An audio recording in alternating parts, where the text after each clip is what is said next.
자, 이제 중세시대 때 기출문제 풀어볼게요. 자, 1번 문제를 볼게요. 1번 문제. 자, 기획과 미음에 관련된 설명 옳은 것은, 자, 기획은 그는 눈바르족을 완전히 평정하여 직접 통치하기도 하고, 그 동으로 진출해 왕강이 정한 섹슨족을 굴복시켜 카톨릭을 개종시켰다. 그리고 동북 경계선을 엘베강까지 확장시켰다. 이런 말인데요. 자, 일단 그는 누굴까요? 그는. 네. 자, 그는 그 당시에 샤르마누 대제죠. 샤르마누 대제. 자, 칼 대제라는 샤르마누 대제 내용인데, 자, 그러면 기획을 계기로 오늘날 교황의 기초가 되었다. 요건 틀렸죠. 교황령의 기초가 됐던 그 아버지 때에 그 당시 라벤나 지역에 있던 피핀이 이 지역을 점령하고 나서 이걸 그 교황에게 갖다 바쳤죠. 그래서 이제 그때부터 그 뭐냐면 교황의 기초가 되었다. 이렇게 이제 알고 있어요. 자, 그 다음에 서쪽은 피레네를 넘어 에스파냐 이슬람 세력을 공격했으나 그 성과를 거두지 못하고 철수할 때는 후방 부대가 일부가 기습을 받았다. 자, 이거는 중세 무용시였던 트리스타 이졸드의 소재가 되었다. 네, 이렇게 했는데 오타죠. 예.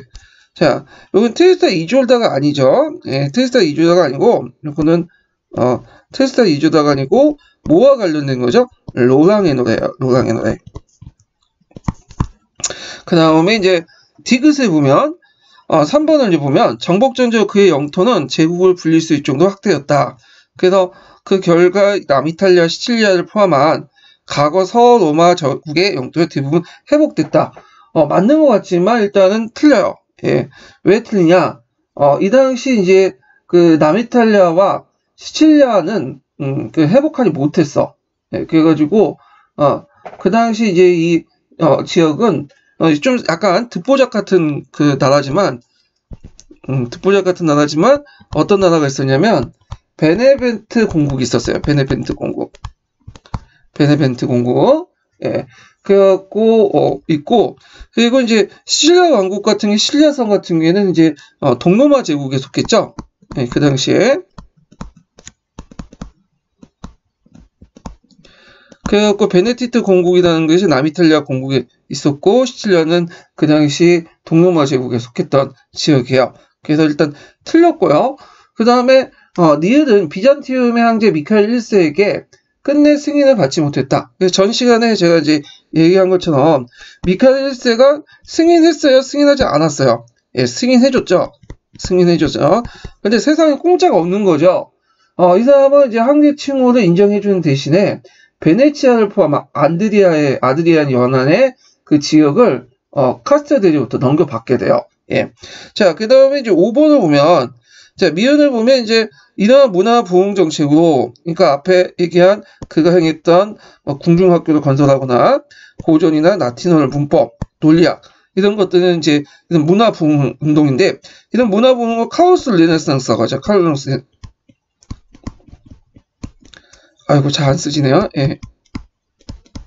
자, 카로스 르네상스라는 그걸 통해서 이 지역을 말하는데, 그걸 이제 그때 그 여러 가지 고전을 정리하는 과정 소문자 체제를 만들었다고 했죠. 새로운 소문자체. 그래서 메른빙그 그 알파벳이 아니라 그 카롤링거 알파벳 소문자 체제가 이때 유래가 되었다. 그래서 오늘날 쓰고 있는 것은 카로빙그 르네상스 시대 때 만들어진 카롤링거 왕조 때 만든 소문자 체제가 지금까지 유래가 됐죠. 그래서 답이 5번이에요. 그래서 예전에 제가 그 사진까지도 보여준 적 있어요. 예. 자, 2번을 보죠. 다음은 유럽연합에 관련된 진술이다. 내용을 읽고 물음에 답하시오. 이렇게 했는데, 자, 여기 보면 이제 보면 오늘날 유럽은 하나의 유럽을 지향하고 있다. 예, EU가 대표적이죠. 자, 그래서 그 유럽의 상징으로서 그 부각됐던 인물이 카로스 대제예요. 예, 그래가지고 하나의 유럽을 이제 지향했기 때문에 해마다 이제 카로스 상을 이제 만들죠. 그래서 1950년부터 그 카로스 상을 이제 수여하는데 유럽 전체 통합에 기여한 사람들, 이런 사람들 제공해줘요. 자, 하여튼 이 카로스 대제가 이제 교육 문화 산업의 진흥을 이제 크게 했는데 요거는 이제 아까 얘기했던 카로링고 르네상스라고 이제 쓰시면 되겠죠. 뭐 문제는 쉬워요. 이거 공사 문제이기 때문에 되게 쉽게 나왔어. 네. 그 다음에 이제 뒤에 넘어가서 3번을 볼게요. 자, 밑줄친 기역의 중에 기역 중 그러니까 여러 전투 중에 니은의 배경이 되었던 된 것이 뭔가. 그래서 카우스트제의 이제 전공 전쟁 중에 그냥 이베리아 반도를 치는 게 있었죠. 그래서 그 전투, 롱스부 전투죠. 예, 롱스부 전투. 그래서 이베리아 반도를 쳤다가 도중에 뒤에 섹슨족이 공격하니까 후퇴했잖아요. 그래가지고 그 롱스부 전투와 관련된 거야. 롱스부 전투. 또는 이제 원정이라고 했으니까 뭐 이베리아 반도 원정 이렇게 쓰면 되겠죠. 그래서 로랑의 노래의 어떤 그 바탕이 됐던 그거 쓰시면 돼요. 참고로 이 노랑의 노래 이제 그때 노랑이 그 뒤에 홈에 있다가 롱스부 전투 깨졌는데 이때 롱스부 전투에서 로랑을 공격했던 것은 같은 기독교인 바스크인이에요. 이 바스크족이 공격을 한 거죠. 예, 이 사람이 공격한 건 아니라 로랑의 노래는 그걸 이제 부분적으로 왜곡시키는 그런 내용을 이제 담고 있죠. 자, 그 다음 4번을 볼게요. 자, 중세 유럽의 봉건제도에 대한 설명 옳은 것은 이렇게 했는데, 자, 봉건제도 형성과 이제 발전 과정 이런 것들을 좀 시기적으로 아셔야 되겠죠. 자, 일단은 1번 보면 7세기 때 메르빙거 왕조의 봉건제가 출현되기 시작했다. 7세기가 아니라 이땐 9세기 때요. 예, 9세기 때. 예, 9세기 때 출현된 거죠. 왜냐면 그때 이제 프랑코 왕국이 분열되고 그 다음에 주변에서 이민족의 침입 때문에 형성이 된 거죠. 그 다음에 2번을 보면 8세기 때 카로링거 왕조에서 봉건 영주가 등장하면서 피라미드 신분 구조가 형성됐다. 요것도 이제 맞는 것 같긴 하지만 이게 틀려요. 여기 보면 이제 9세기 때 프랑코 왕국의 분열, 이민족의 침입 등등을 했고 형성됐고 요때 카로링거 왕조 때 봉건 영주들이 있긴 있지만 이게 이제 중세 유럽의 봉건 제도와 연결된 것은 보지 않아요. 예, 서로 이제 단절된 걸로 보고 있죠. 그래서 이건 시기적으로 맞지가 않고 9세기 때 대부분 봉토가 세습되었고 봉시의 의무는 상호관계에 따라 규정되었다. 자, 9세기 때 형성됐긴 했지만 9세기 때 형성되겠지만 이것이 확립된 건 9세기가 아니라 몇 세기 때냐면 11세기 때야. 11세기 때.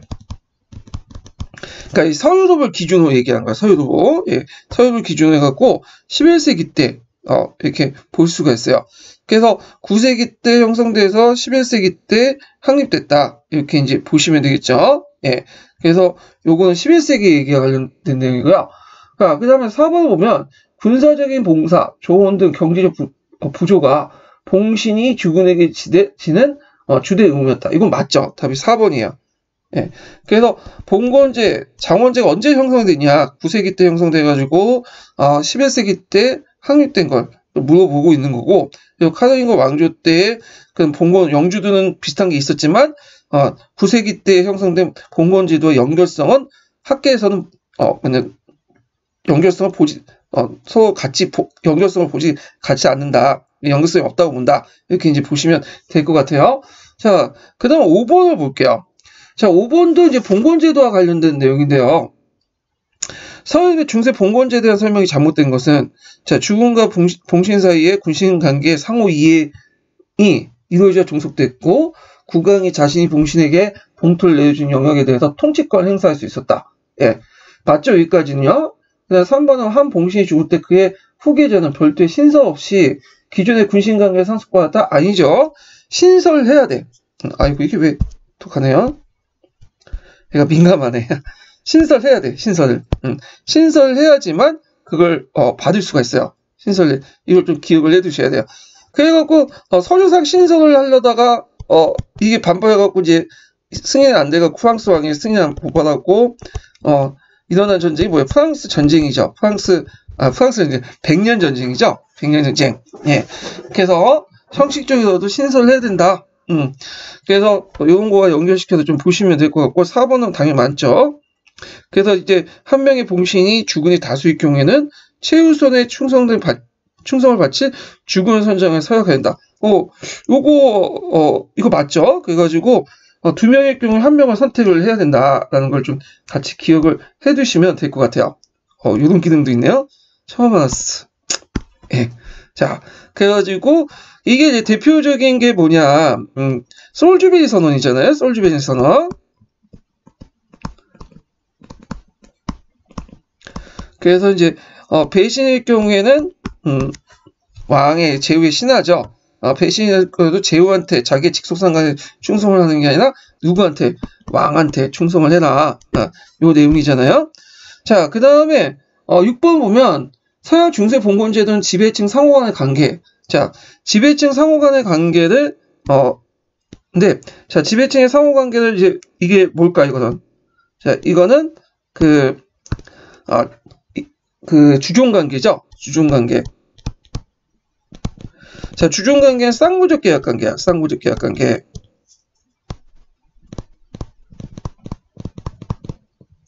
자, 그리고 영주와 농노의 관계. 영주와 농노의 관계는 뭘 의미할까요? 영주와 농노의 관계는 예, 이거는 장원제도죠. 장원제도. 예, 장원제도를 의미하죠.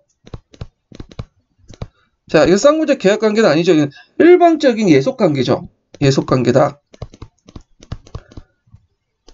그래서 이거 구분을 설명하고 이해된 정치적, 사회, 경제 특징을 서술하시오. 이렇게 하는데 요거는 이제 너무 많으니까 제가 이제 거기 답안지에 적어놨으니까 참조를 해주시고 이게 정치적 관계는 뭐와 연결시켜야 돼? 그렇죠. 주종 관계 연결시켜야 되고 그 다음에 사회, 경제적 특징 같은 경우에는 영주와 농노 사이의 관계로 이제 연결시켜서 보셔야 되겠죠. 자, 그 다음에 뒤에 넘어가서 7번 문제 볼게요. 7번. 자, 서양 봉건제에 대한 설명을 읽고 물음에 답하시오. 이건 10년도 2차 기출 문제인데요. 이렇게 길게 물어보는 문제는 요즘에 안 나오니까 그냥 대략적인 흐름만 좀 보세요. 자, 위제도가 등장하게 된 배경 및 밑줄친 기획과 니은의 구체적 내용을 기술하고 그 다음에 밑줄친 디귿처럼 평가할 수 있는지를 비교사적으로 설명하시오.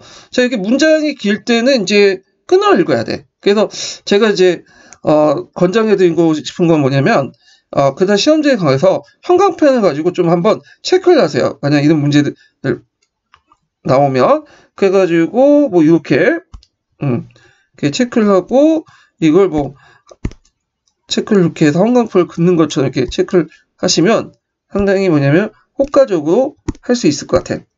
그래가지고 여기는 첫 번째 문제 지문을 이렇게 끊고 이거는 두 번째 이렇게 지문을 끊고 이렇게 보시면 되겠죠. 형광펜이 잘 안 나오네요. 예.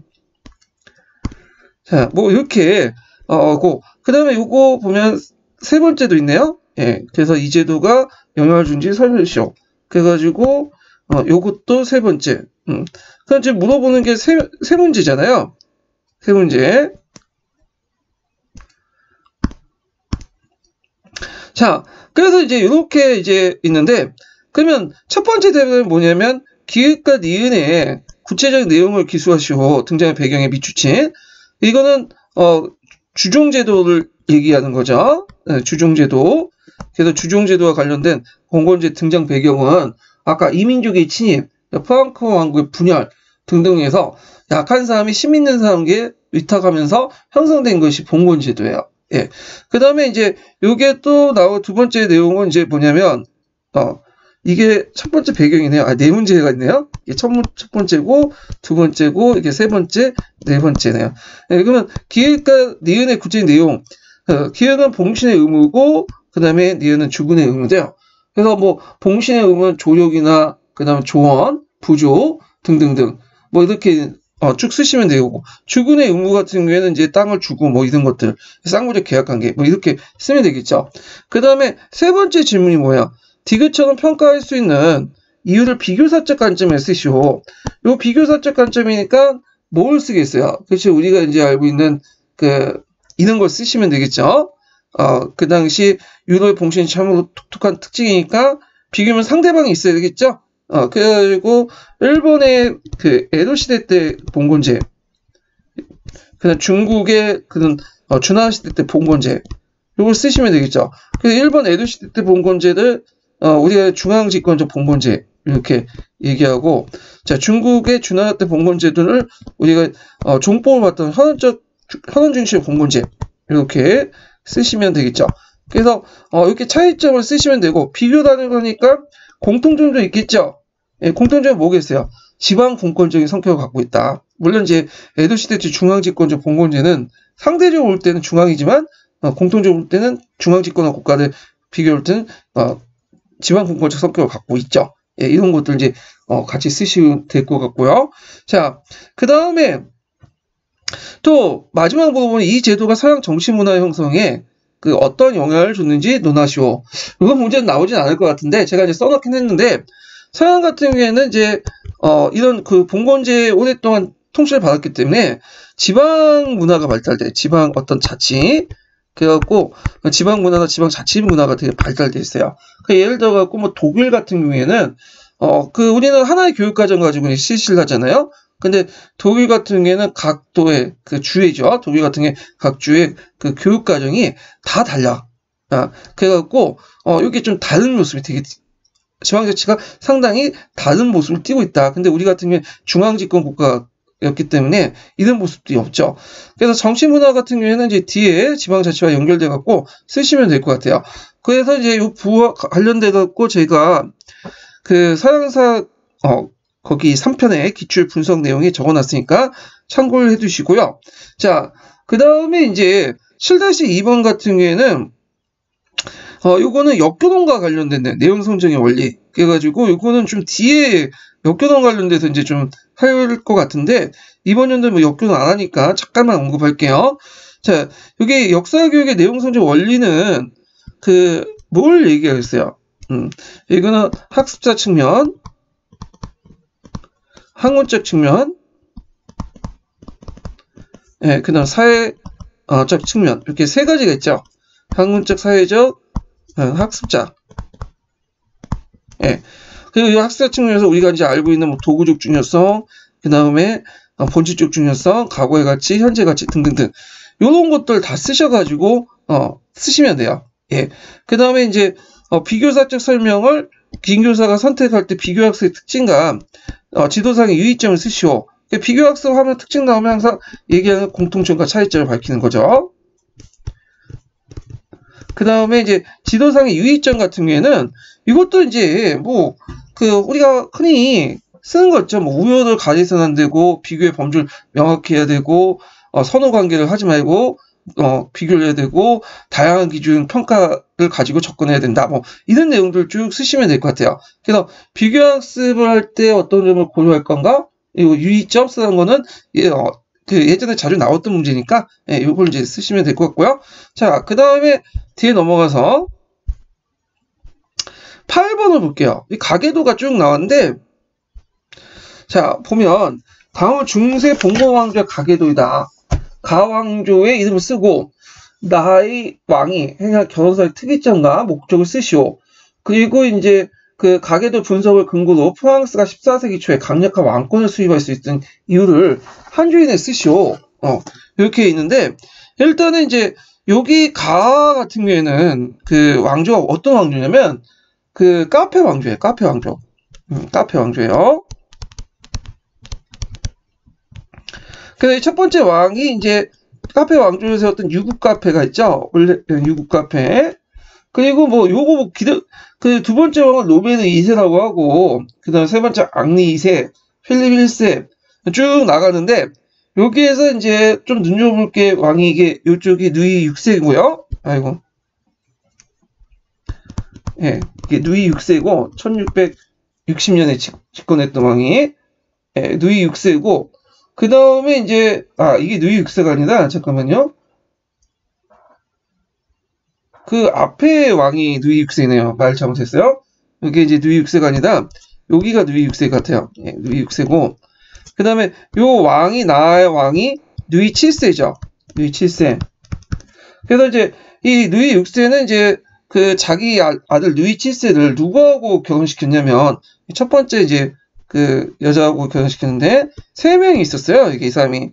그래서 첫 번째 부인이 누구였냐면 그 아키테 상속자였던 엘레노아가 있어. 엘레노아. 근데 엘레노아가 제일 중요한 아들을 못 낳아. 그래서 이혼당하죠. 그래서 아키테 지역이 이제 이혼되면서 이제 다시 엘레노아로 들어갔고, 엘레노아가 다시 누구하고 결혼하죠? 예, 헨리 뭐냐면 7세하고 결혼하죠. 헨리 2세죠. 헨리 2세하고 결혼하죠. 그러면서 이제 헨리 2세 쪽으로 해가지고 땅이 넘어가요. 아키테 지역이. 예. 그다음 두 번째 부인이 있는데 두 번째 부인 같은 경우에는 애가 없었고요. 그 다음에 세 번째 부인을 얻어서 결국에는 얘를 낳았어. 예. 그래가지고 결국에 이제 딸 하다가 마지막 왕을 낳았죠. 이게 필립 2세인 거야. 필립 2세. 예. 그래서 이제 누이 6세와 누이 7세가 누이 6세가 이제 누이 7세에게 강제로 엘레노아 결혼시켜가지고 딸을 얻었지만 오빠 이혼을 통해서 뺏겼고, 그 다음에 세 번째 부인을 통해서 간신히 이제 필립 2세를 낳게 되고요. 그 다음에 이제 뭐 누이 8세, 누이 9세, 이 사람이 성 누이 9세요. 그 다음에 필립 3세, 그 다음에 요 사람이 필립 4세야. 필립 4세. 필립 4세는 아들을 3명 뒀어요. 많이 뒀죠? 근데 손자복이 없었어. 첫 번째 왕이 이제 누이 10세고, 첫 번째 왕이. 근데 있고, 그 누이 10세 이제 이어가지고 있는데, 이 사람은 태어나자마자 곧바로 죽고요. 그러니까 태어나자마자 죽는데 이어받자마자 곧바로 죽고, 듣보잡 왕이야. 그러다가 이제 두 번째 아들이 된 게 필립 5세죠. 필립 5세도 죽으니까 딸밖에 없는 거야. 그러니까 세 번째 이제 이게 사르 6세예요. 근데 사르 6세를 보니까 이건 딸도 이거 딸이네.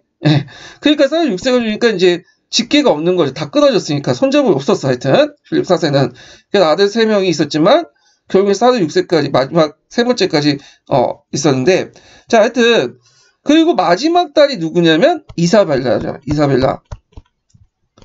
그리고 이사벨라가 누구하고 결혼했냐면 이제 잉글랜드 왕하고 결혼했어요. 그 잉글랜드 가갖고. 그래서 이 사람이 이제 잉글랜드 왕이 또 즉위해야 돼요. 이게 이제 누구냐면 에드워드 3세죠. 자, 그런데 이제 여기에서 이제 문제가 생긴 거야. 여기에서 이제 사르 6세 이후에 끊어졌잖아. 딸밖에 없으니까. 그러니까 반계로 이제 넘어가죠. 필립 3세, 그러니까 필립 4세의 그 동생을 통해서 이제 동생의 또 그 아들이 즉위하게 돼요. 예, 반계열 쪽이죠. 그게 필립 6세예요. 이 사람이. 그러니까 에드워드 3세 입장 볼 때는 이게 꼴값은 거지. 왜냐면 필립 6세보다 에드워드 3세 입장은 누가 가까워? 필립 4세가 헐쪽 볼 때는 자기가 더 가깝거든.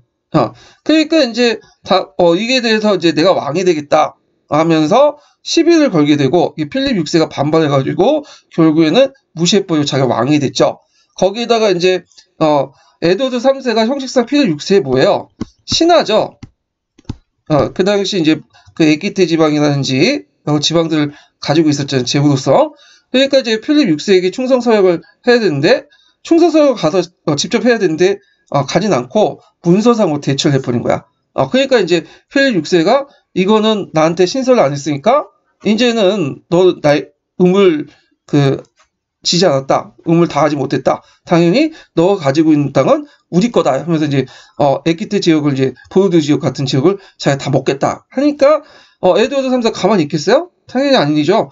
그러면서 필립 6세를 치면서 이제 100년 전쟁이 일어난 거야. 네. 자, 하여튼 여기 카페 이름은 왕조 이름은 카페 왕조죠. 카페 왕조. 자, 결혼상 특이점과 그 목적은 반복된 결혼을 통해서 아까 집에 말한 것처럼 누이 7세가 이제 3명의 부인을 뒀죠. 그래가지고 이걸 통해서 결혼을 통해서 왕위 계승자를 확보하려고 했다. 그 기독교 국가였던 그 유럽에서는 다처제를 두지 않았어요. 일부 1처제만 인정했죠. 첩을 두지 않기 때문에 정실 부인에서만 태어난 아들만이 왕위 계승권을 가지고 있어요. 그래서 그 첩이 공식적으로 인정받지 않기 때문에 나머지 다른 여자들한테 낳은 아들들은 이건 공식적인 아들이 아니에요. 그래서 다 사생아야.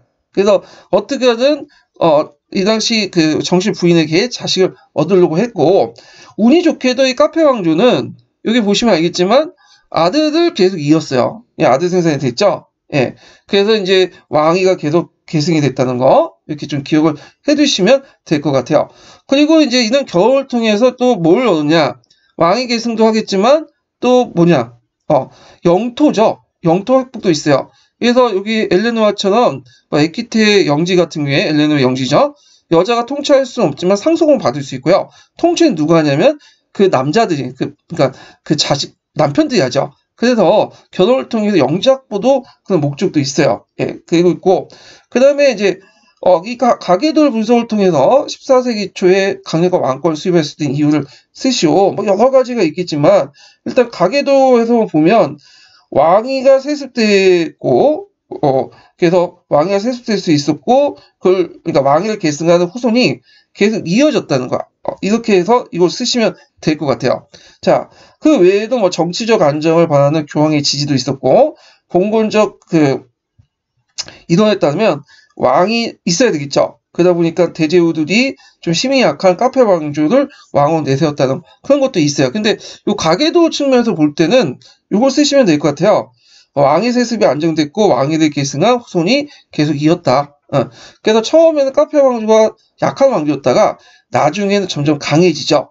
이렇게 좀 같이 보시면 될 것 같아요. 그래서 요 내용들로 이제 있고 8번을 이제 볼게요. 8번. 이게 8번이네요. 9번 문제 볼게요.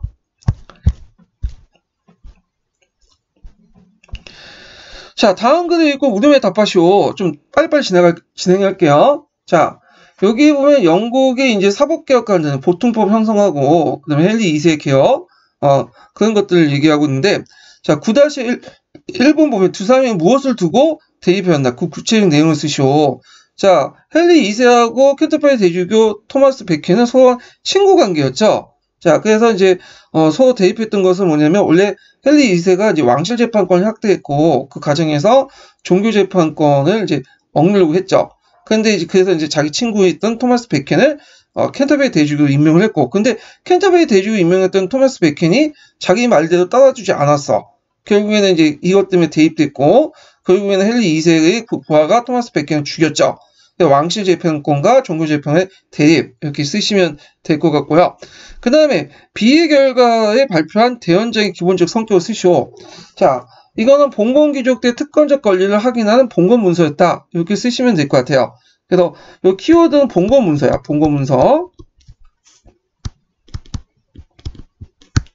예. 자, 그 다음에 9-3번 문제 보면 법률적 관점에서 대헌정의 역사적 의의를 쓰시오. 자, 영국의 입헌 정치의 기초를 이뤘다. 그래서 보통 영국의 3대 문서 중에 첫 번째가 마그나 카타 대헌정이죠. 그 다음에 권리청원, 권리정정인데 전 시간에도 얘기했지만 영국 같은 경우에는 그 성문법 국가가 아니에요. 불문법 국가예요. 그래서 헌법이라는 게 따로 없어. 그 예전부터 내왔던 고전시대 때부터 계속 예전부터 내왔던 그 권위 있는 문서를 가지고 이제 헌법으로 삼죠. 그래서 그것을 재해석하고 하면서 이제 적용하는 그런 것을 이제 했기 때문에 대헌정이 상당히 그런 역할을 충실했다. 그래서 처음에는 봉건귀족 때 특권적 권리를 확인하는 봉건문서였지만 거기에 있는 자유인을 봉건귀족뿐만 아니라 나중에 일반 사람까지 확대 해석하면서 근대적 의미를 띠게 되게 된 거죠. 자, 10번을 볼게요.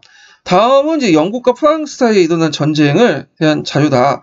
빈칸 가와 나에 들어갈 단어를 쓰고 이 전쟁이 프랑스에 끼친 영향을 두 가지 쓰시오. 자, 전쟁 초반기 때 영국이 우세하게 전투를 이끌어 나갈 수 있었던 것은 두 나라의 군대의 차이에서 비롯된다. 당시 프랑스는 중무장 정통정인 누가 중축이었죠? 그렇죠. 기사가 중축이었어. 기사. 예, 기사. 자, 근데 영국 같은 경우에 롱보를 무장한 자연노 출신의 요몬이라고 하죠. 보통 롱보를 무장한 세력들 요몬이 뭐가 중요해? 요게 다해든 보병이죠.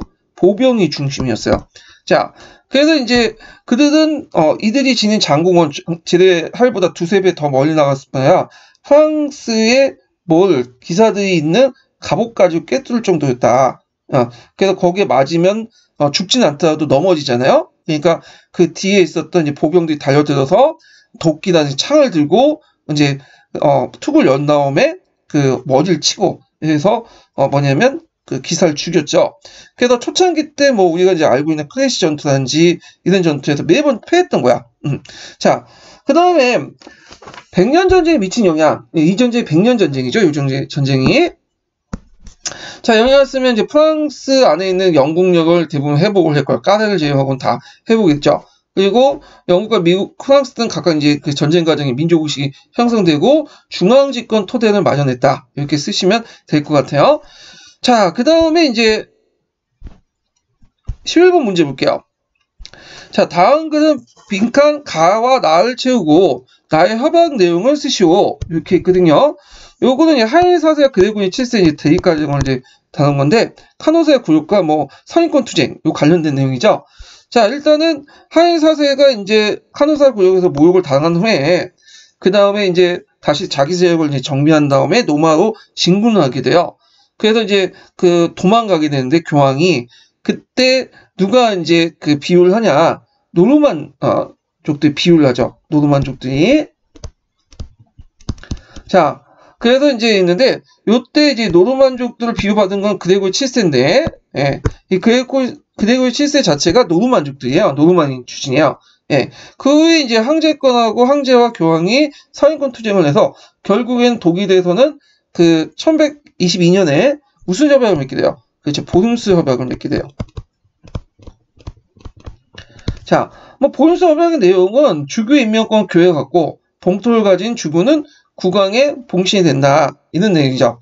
그리고 여기에서 이제 주군의 봉신은 되는데 요때 주군은 그 주교 임명권 자체는 교황이 임명하고 봉토를 가진 그 주교 그러니까 이제 성직자 제후들이죠. 성직 제후들의 성직자 임명권은 교황이 갖지만 그 당시 그 봉토 임명권은 국왕이 갖는다. 이렇게 해석을 하시면 되고, 다만 이제 보름스 협약에서 좀 특이한 게 뭐냐면 예전부터 좀 황제권이 강했기 때문에 교회에 대한 영향력이 강했기 때문에 고위 성직자들이 서로 대립할 경우에는 그 임명에 문제가 생길 경우에는 여러 후보자가 난립할 경우에는 최종 선택권을 누가 갖고 있는다? 교회가 갖는 게 아니라 황제가 갖는다. 요 정도예요. 그래서 서로 간에 어떤 대립된 고위 성직자들의 후보가 대립될 경우에는 최종 선정권을 황제가 갖는다. 이렇게 이제 쓰시면 될 것 같아요. 자, 그 다음에 12번 문제 볼게요. 자, 12번 문제는 좀 어려운 문제죠. 여기 보면 이제 가는 그 당시 파케우스의 문화샤트 있죠. 그래서 그 성직자 권력, 세속 권력과 교회 권력이 대립할 경우에는 교회의 권력을 더 우선시한다. 요 내용이고요. 자, 이건 성직자 가세권 문제 때문에 필립 4세하고 대립될 때 이제 공포를 했던 거죠. 자, 그 다음에 나는 만약 로마의 주교가 다른 사제의 면제권을 가지고 통치자의 강제적 판단을 복수하지 않으면 이것은 불가피하게 세속 통치자의 사법권을 완전히 무효화시키는 결과를 초래할 것이다. 해갖고 있는데, 이 평화의 수호자는 누가 이제 했냐면 마르실리우스라는 사람이 있어. 마르실리우스. 자, 이 마르실리우스도 어떤 사람이 이 사람도 그 성직자예요. 근데 특이하게 이 사람은 세속 권력과 그 다음에 교회 권력, 교황이 대립할 경우에는 더 우위에도 세속 권력이 우위에 있다. 그래서 교황도 세속 권력의 말을 들어야 된다. 그게 주장했던 사람이고, 그 다음에 이 사람은 또 특징은 교회 안에서 권력에서도 교회와 공예가 있으면, 예, 오히려 교황보다는 공예를 더 우선시하는 그런 사람이죠. 그래서 이제 좀 특징이 있는데, 자, 하여튼 요 마르실리우스는 누구의 영향을 받을까요? 추학적으로 볼 때 플라톤이 아리스토텔레스예요. 그렇죠? 아리스토텔레스 개별적인 것, 개별 권력을 강조하다 보니까, 예, 그래서 보편 권력보다는 개별 권력을 강조하고 세습 권력을 강조하니까 아리스토텔레스의 영향을 받았다 이렇게 좀 보시면 돼요. 예, 유명론이나 뭐 이렇게. 자, 그러면 이제 풀어보면 가 입장에서 온유형 오캄에 의해 이론적으로 체계됐다.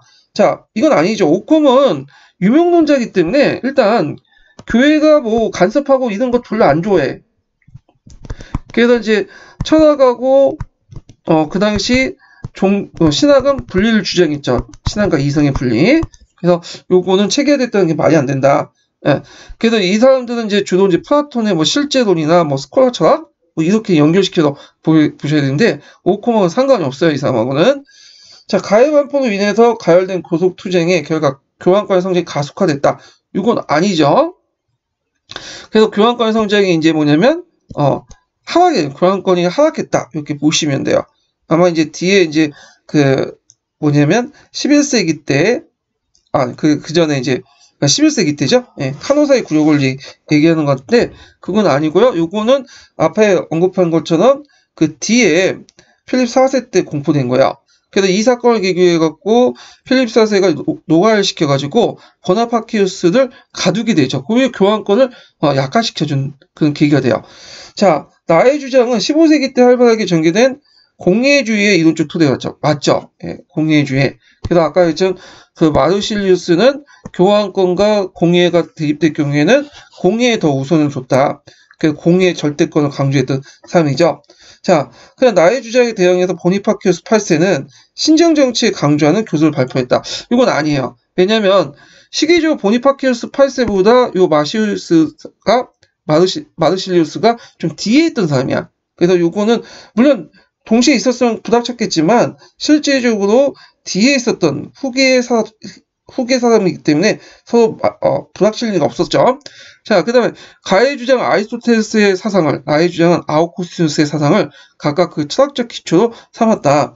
자, 요게 가해 주장 같은 경우에는 아리스토텔레스 철학 있겠죠. 네, 그렇지만 이제 스콜라 철학으로 연결되니까 플라톤하고 아리스토텔레스 철학을 연결시켜서 보시면 돼요. 예. 그래서 플라톤과 아리스토텔레스 철학인데 아리스토텔레스 철학 중에서도 그 유명론 쪽이 아니라 이쪽은 온건실제론 관련된 내용이죠. 자, 그 다음에 이제 아우구스티누스의 사상이 이제 있는데 이 아우구스티누스 사상은 아니죠. 이거는 이 사람은 개별교회, 그 다음에 개별성 이런 것들, 개별주권 이런 것들 강조하다 보니까 이 아우구스티누스 사상은 바탕이 되게 뭐예요? 플라톤이죠. 플라톤은 실제론자예요. 개념 실제론이죠. 예. 그래서 개별성 이런 것들 별로 강조하지 않죠. 개별의 합은 그 이상의 의미가 있죠. 그래서 이 사람은 어디가 좀 가까웠냐면 그 앞에 썼던 원룸 오콘과 가까워요. 유명론자 가깝죠. 그러다 보니까 틀려 이거는요. 그래서 답이 3번이 돼요. 3번. 자, 그 다음에 뒤에 넘어가서 13번 문제 볼게요. 자, 13번 문제는 이제 교회 개혁 운동과 관련된 내용인데요. 요걸 이제 보면 잠깐만요. 자, 보면요. 자, 가히 미추이친 스톤의 이름을 쓰고 이 스톤이 11세기 때 교회 개혁에 미친 영향을 두 가지만 쓰시오. 이렇게 했거든요. 그 다음에 이제 나의 반응을 초래한 교황 교소의 핵심 내용을 쓰시오. 이렇게 했는데 일단 이제 미추이친 내용이 없죠. 여기는요. 근데 여기 미추이친은 스톤과 관련된 내용이니까 여기 거예요. 그래서 이때 미추이친 건 크로니 스톤이에요. 이 스톤은. 그래서 이 프랑스 보노고노 지방에 일단 크로니 스톤은 10세기 초에 아케인 내공의 얼리엄의 승인안에 설립되었죠.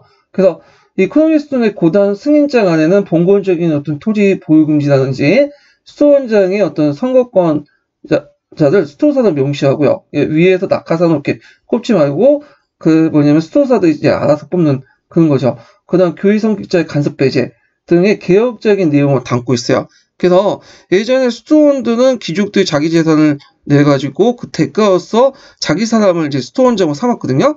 그래서 이거에 반대하고 귀족들이 땅을 바치는 건 좋지만 그거는 너네들이 이제 아무 대가 없이 그냥 바치는 거고 스톤사들은 우리가 스톤장 우리가 뽑겠다. 그렇게 해서 이제 이게 크로니 스톤이 만들었고 이걸 바탕으로 그 개혁에 동참했던 많은 스톤들이 동참을 하면서 이 개혁의 중심 역할을 하게 되죠. 그래서 이런 거와 연결시켜서 이제 보시면 될 것 같아요. 그래서 가는 그 크로니 스톤 이렇게 보고요.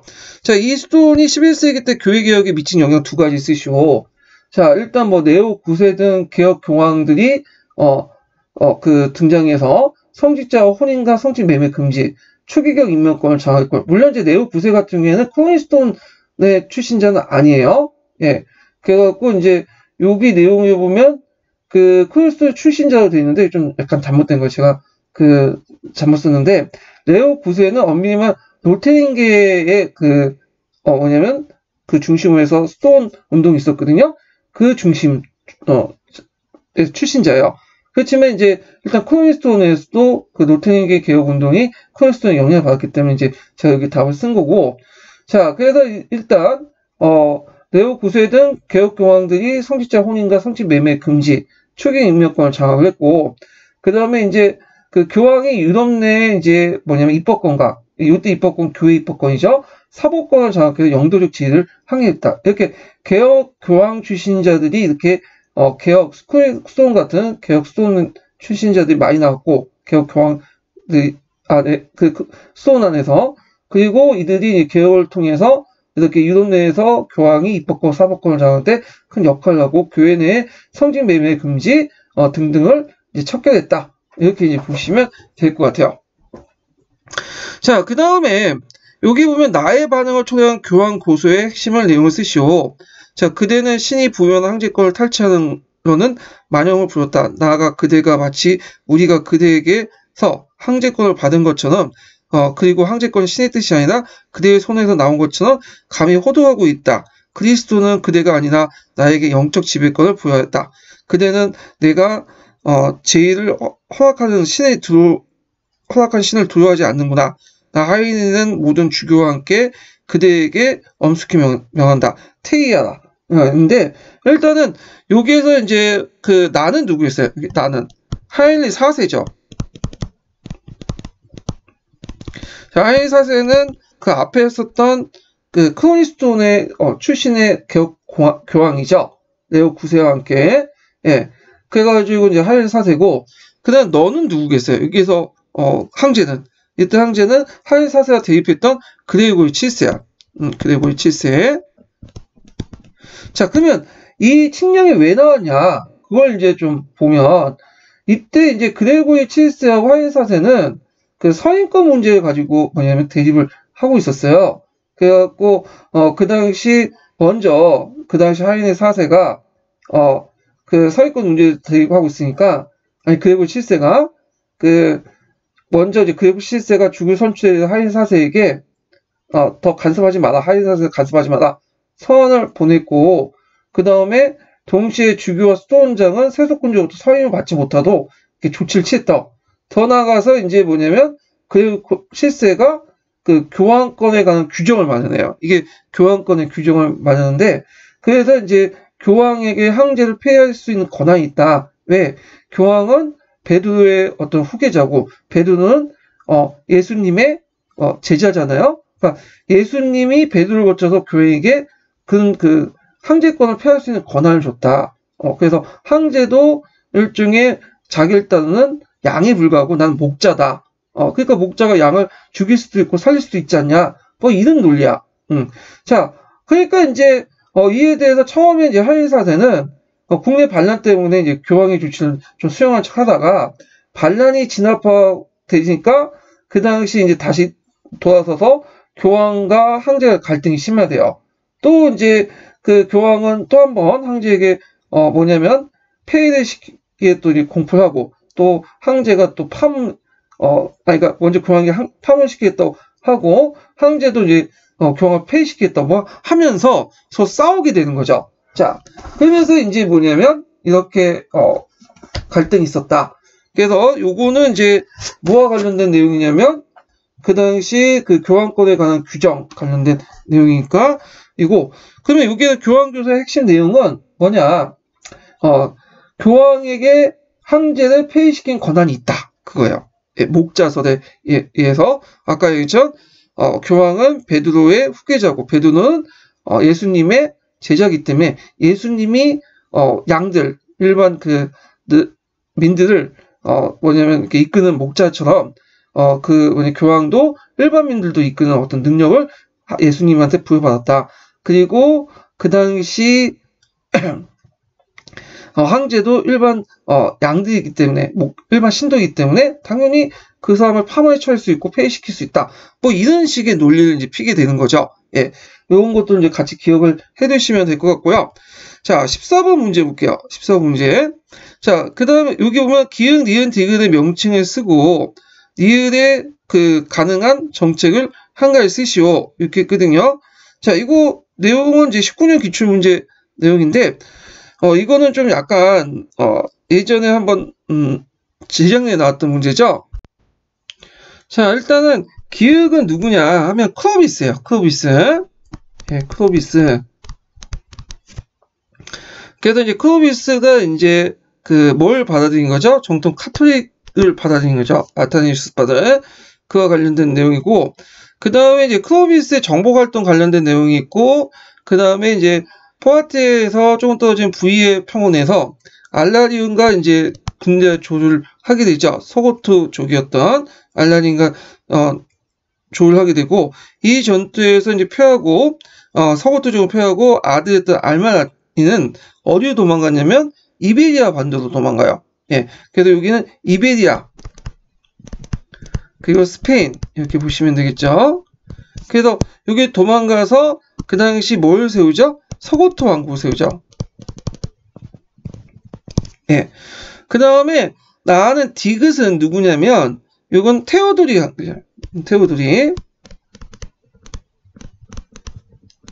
예, 그래서 이제 동고트 왕조의 기반을 세웠던 게르만 출신의 왕이죠.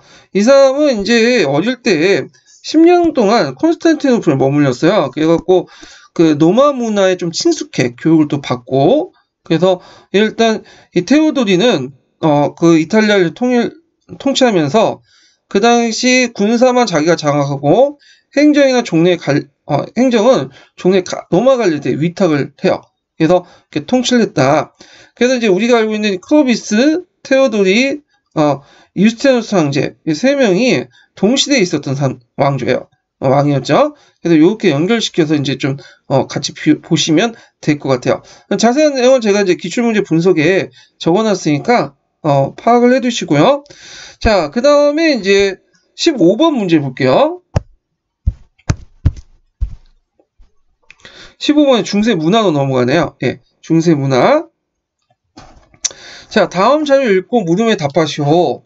그래서 이제 그 이성과 신앙의 간의 균형을 모색한 가의 대표적인 그 저서를 쓰시오. 아퀴나스가 썼던 유명한 이번에도 나왔던 신학대전이죠. 신학대전. 자, 그 다음에 보편은 단지 이름에 불과하고 개별적인 것을 논의하기엔 편리한 기호에 불과하다. 자, 이거는 뭐예요? 유명론이죠. 그래서 그 이름이라는 것은 이름이라는 것은 단지 이제 그 개별 지칭하는 용어에 불과한 거지 그 이상의 의미도 없다. 그래서 이게 유명 단지 이름에 불과하다. 그래서 추상적인 것은 단지 이름에 불과하지 우리는 그 이상의 의미가 없다. 예, 그런 것들이죠. 이 유명론. 자, 그 다음에 다음 내용을 참고하되 그 다른 표현을 써서 다의 빈칸의 내용을 적절한 내용을 쓰시오. 나는 지금 서로 관련이 없는 듯한 여러 가지 요소를 한 곳에 모으고 이를 다양한 요소 토대로 여러 가지 가설을 세우고 있다.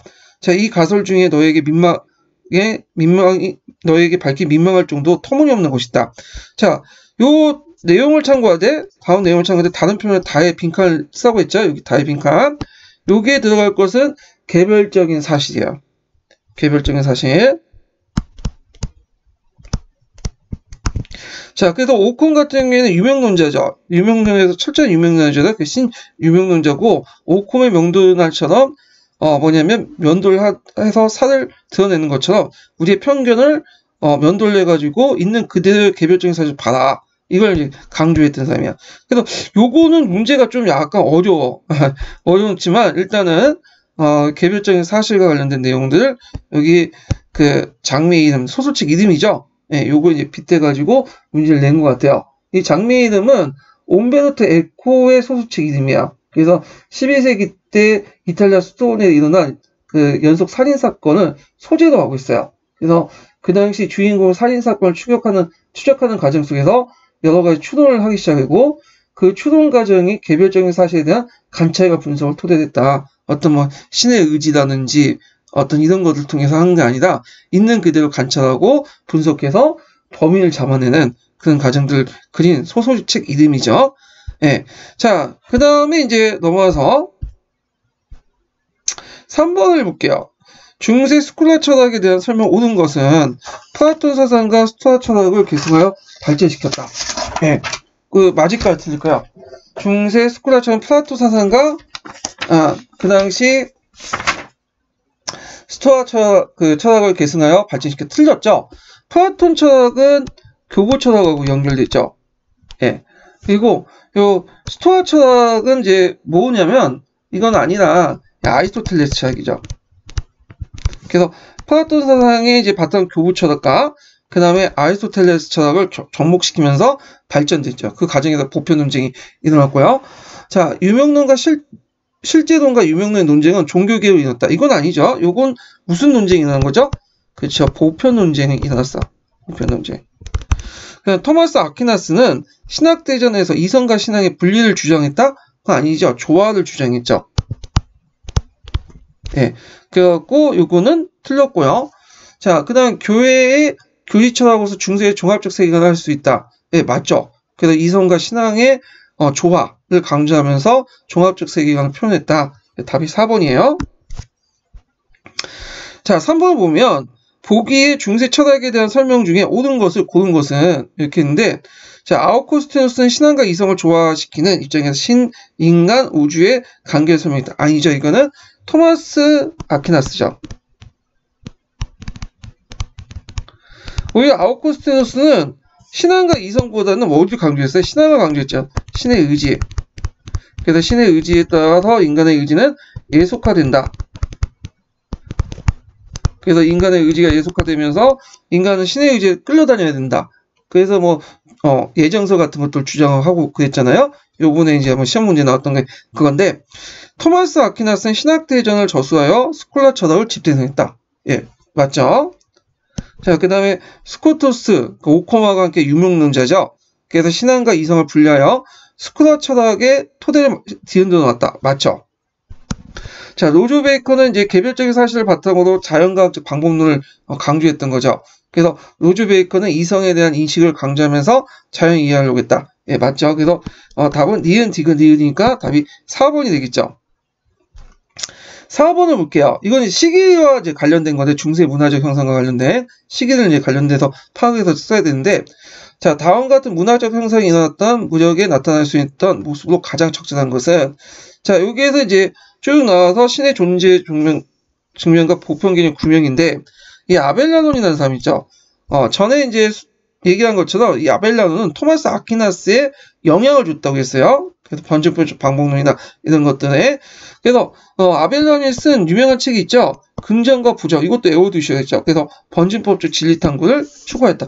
아마 나중에 이게 시험 문제 나올 수도 있을 것 같아요. 이거 외워두시고요. 자, 일단 이 아벨라논이라는 사람은 언제 살았냐? 검색해보시면 알겠지만 11세기 말에서 12세기 중반에 살았던 인물이에요. 예.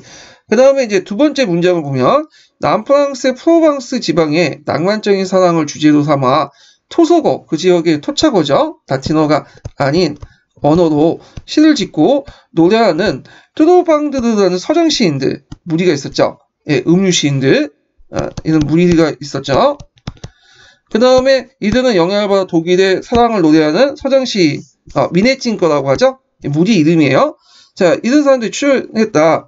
그래서 이제 이런 미네징거나 뭐 서정 시인들이 출연했던 시기, 요걸 이제 보면 대개본 트로방두스는 11세기에서 13세기 때 출연됐고, 그 다음에 미네징거가 출연되기 시작했던 것은 대략 이제 12세기에서 13세기 때야. 그러니까 이제 요 두 시기를 이제 볼 때 대략 한 12, 13세기 정도 이렇게 내용을 이제 물어보고 있어요. 이때 12, 13세기 때 출연된 문화적 형상을. 자, 1번 보면 파리 궁궐 쌍드니 수도원의 교회가 고딕 양식으로 새롭게 지어졌다. 예, 맞아요. 예, 이게 최초도 고딕 양식이죠. 그래서 생드니 수도원 교회인데 이게 언제 12세기 중엽이에요. 예, 이렇게 시기적으로 맞아 떨어지고요. 그 다음에 이제 성사의 영혼 구제 기능과 성체성사죠. 7성사 중에 성체성사가 있어. 예, 그리고 하체선을 방박한 위클리프가 성서를 번역했다. 최초의 영어 성서를 번역한 건데, 요거는 요 시기가 맞지가 않아. 이거는 14세기 중엽 때 얘기야. 위크리프가 등장할 때는 14세기 중엽에도 후반대 얘기죠. 자, 3번은 흑사병 이후에 해골이 살아있는 사람들이 어울려 춤을 그린 유행이 있던 14세기 중엽이죠. 15세기까지. 그 다음에 4번은 교황이 절대권을 권력을 공의에 대체하는 개혁 논의가 콘스탄트 공의회가 있었다. 그래서 콘스탄트 공의회에서는 교황의 권력보다는 공의의 어떤 권력을 강화시키는 그 움직임이 있었죠. 그런데 그 콘스탄트 공의회도 시기적으로는 15세기 때 초예요. 1414년부터 18년이니까 틀리고, 그 다음에 카르스 대제는 이 아헨에 궁전을 세우고 카르스 르네상스를 일으켰죠. 이건 8세기 중반에서 9세기 초? 네, 요 정도야. 그러니까 시기적으로 12, 13세기에 해당한 것은 고딕 양식과 관련된 1번이죠. 그래서 이 고딕 양식이 나왔으니까 나중에는 고딕 양식의 어떤 특징 같은 것들이 물어볼 수가 있어요. 그러니까 꼭 기억을 해 두셔야 돼. 예, 노마르스크 양식하고 대비해가지고. 자, 그래서 이제 4번 문제 풀어봤고, 그다음 5번 문제 볼게요. 자, 5번 보면 중세대학에서 가장 바르게 설명한 것은 이렇게 있는데, 파리대학은 교수조합이 대학을 세우고 운영했다. 맞죠? 예, 이거 금방 답이 나오네요. 파리대학의 위치 정확히 기억하죠? 여기 연결시켜서 좀 보시면 되고, 그 다음에 대비해가지고 학생조합을 강조했던 것은 볼로뇨 대학이죠. 예, 볼로뇨 대학인데, 이 볼로뇨 대학은 학생이고 법학이 되게 유용했어요. 법학. 학생에서 법학이 유용했다. 예, 좀 약간 두껍게 할게요. 약간 이렇게 빨간색으로 하는 게 낫죠? 예, 좀 잘 보이게. 자, 그래서 볼로뇨 대학이고 법학이고 학생 중심이었다. 이렇게 이제 보시면 돼요. 자, 그 다음 모든 대학의 학풍은 거의 동일하였다. 틀리죠. 각자 달렸죠. 이거는 각자 달랐고요. 그 다음에 대학의 모든 행정은 교황청에 예속된 게 아니라 독립돼 있었고, 볼로뇨 대학은 법하고 유명한 볼로뇨 대학은 7교과 중에 의학이 가장 중요시한 게 아니라, 이건 7교과는 엄밀히 말해서 자유교과이기 때문에 전문교과가 아니에요. 그래서 처음에 이제 문학사 딸 때 이제 했던 거기 때문에 전문교과 중에 제일 강조된 것은 의학이 아니라 법학이었죠. 의학이 아니라 법학이었다. 예, 요거 이제 좀 같이 기억을 해주시면 돼요. 그래서 7교과는 자유교과고 전문교과는 의학, 법학, 철학, 이렇게 신학 이런 등등 있는데 그 중에 법학 중심이었어요. 볼로뇨 파리대학은 신학 중심이었고요. 예. 자, 그 다음 6번은 이제 지도가 나와지고 이게 역사 사건의 사실을 물어보는 건데, 일단 이제 보면 A 지역은 일단 아까 얘기했지만 파리죠. 예, 파리. 그 다음에 이제 여기 있고, 그 다음에 B는 예전에 제가 이걸 보름수라고 했는데 이게 아헨이라고요. 그래서 독일에 유학 가신 분이 제 수업 듣다가 여기 아헨이다. 그래서 아헨이고요. 예, 맞을 거예요. 아헨이. 그 다음에 세 번째가 이제 여기 빈이에요. 빈. 여기가 이제 흐르는 강이 도나우 강이죠. 그 다음에 D가 이제 대충 이제 밀라노. 예, 밀라노 지역이죠. 자, 그러면 이제 한번 문제 풀어보면요. 자, 에이드볼 스콜라 철학자들이 아리스토텔레스 철학과 기독교 신앙의 조화를 시도했다. 맞죠? 이게 토마스 아퀴나스가 그 파리대학 출신이라고 했죠? 그래서 이게 답이 1번이고, 그 다음 노르만디 원리엄이 헤로드 왕이 이끄는 앵글색슨 군대를 격파했다. 요거는 이제 헤인스팅즈 전투죠. 헤인스팅즈는 여기가 이제 까렌이잖아요. 까렌에 건너면 도보에 건너면 여기 부근에 있어요. 예.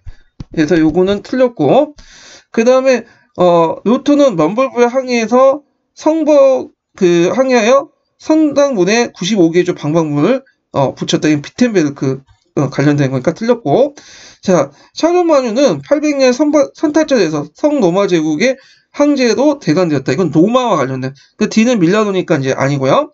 그 다음에 E는 그 전 시간에 했던 유스티아 황제가 시기아 소피아를 보며 솔로몬이여 내가 당신 이겼다 외쳤죠. 요거는 어디겠어요? 요거는 안 했는데 요거는 아테네죠. 요거는 콘스탄티노플이야. 그러니까 이제 요건 틀렸죠. 그래서 이제 참고로 이 시기아 소피아는 그 성소피아 성당이 애칭이에요. 자, 그래서 이제 있고요. 7번을 볼게요.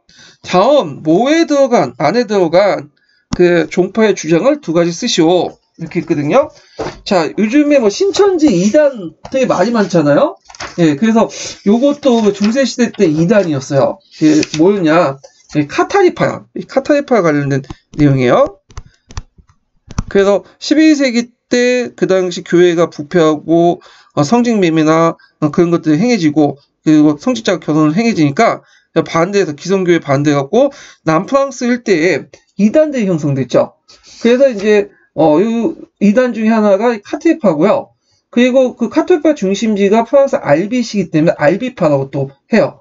그래서 둘 다 맞으니까 이제 보시면 되고, 얘네들의 이제 종파 주장 내용은 제가 저번 시간에 얘기한 것처럼 철저히 이혼론이야. 그래서 영적인 존재는 무조건 선이고 물질적인 존재는 악이야. 예.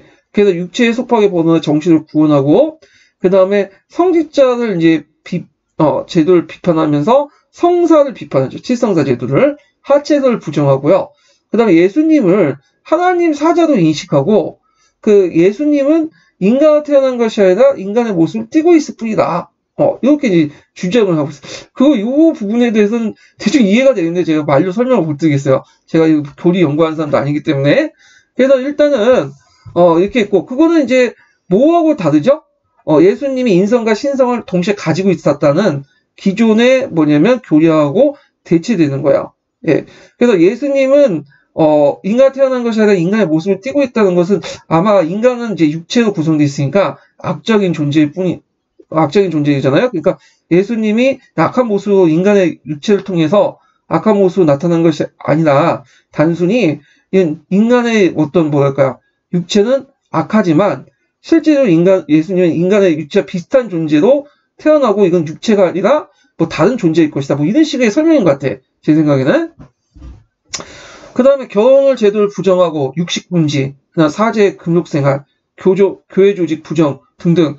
그래서 기존의 교회 조직이나 교리를 부정하는 그런 모습을 띠게 되죠. 결국에는 이제 교황하고 이노케티오 3세하고 필립 4세가 연합해서 알파 십자군이 결성이 돼갖고 그 남프랑스 일대를 토벌하면서 이들을 깔끔하게 청소하게 되죠. 그리고 뭐 종교 재판을 설치하고 그 다음에 교회도 자정운동이 일어나서 탁발순당이었던 프란체스코 파나 도미니코 고단을 또 승인하는 그런 어떤 계기가 되죠. 이런 것들 이제 같이 기억을 해두시면 될 것 같아요. 그래서 알비파 이론들 이제 그 서양사 개론에도 있고 자세한 건 서양 중세사 내용에도 있으니까 거기에서 찾아서 쓰시면 될 것 같아요. 자, 그 다음에 이제 넘어가서 8번 문제 볼게요. 요번에 시험 문제 나온 건데 제 생각에 그냥 주라고 낸 것 같아요. 그 토렌토 제외하고는. 자, 다음 자료를 읽고 작성 방법에 따라 서술하시오. 자, 일단 그 신공론을 썼으니 아우구스티누스와 관련된 거죠. 그 다음에 나는 신학대적이니까 아퀴나스와 관련된 거고, 그리고 다는 12세기 르네상스이죠. 그래서 이베리아 반도를 통해서 그 당시 그 여러 이제 이슬람 문화가 들어오잖아요. 그때 이제 중심 도시가 어디냐면 토렌토라는 도시가 있어. 토렌토.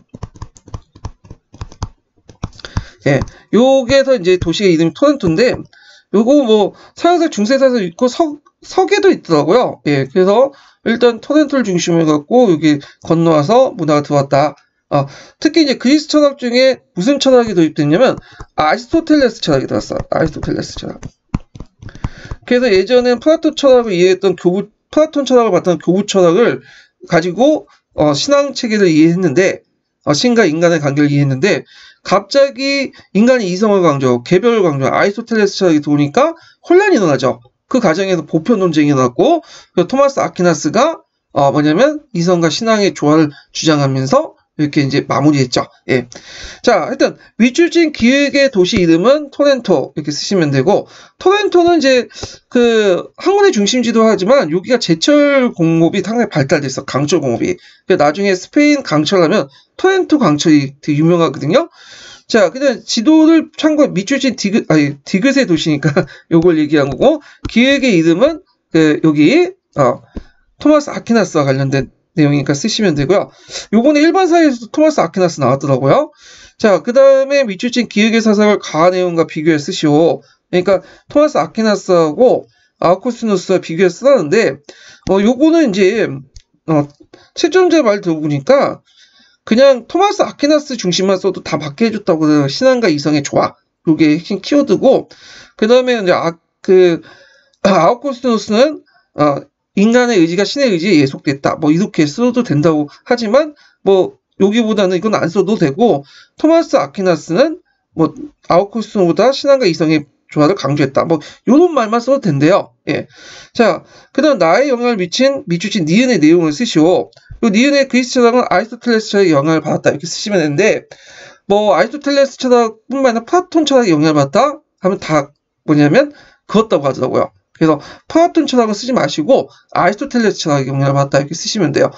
그럴 수밖에 없는 게, 플라톤 철학 같은 경우에는 그 앞에 있었던 그 교부 철학의 또 바탕이 됐고, 그리고 뒤에 이제 새롭게 해석된 신플라톤 철학 같은 경우에는 나중에 르네상스의 영향을 준 거지, 요 당시 12세기 르네상스의 보편론적인 영향을 준 건 아닌 것 같아요. 예, 그래서 플라톤 철학은 기존의 교부 철학이 있기 때문에 기존에 그걸 바탕으로 그 실제로 주장한 거고, 그 당시 중동에서 들어왔던 역수입되었던 아리스토텔레스 철학은 유명론이 들어왔기 때문에 그걸 가지고 이제 신의 증명을 어떻게 할 것이냐, 신의 존재를 어떻게 증명할 것이냐 가지고 보편 논쟁이 일어났죠. 그러다 보니까 아리스토텔레스 철학만 쓰셔야 될 것 같아요.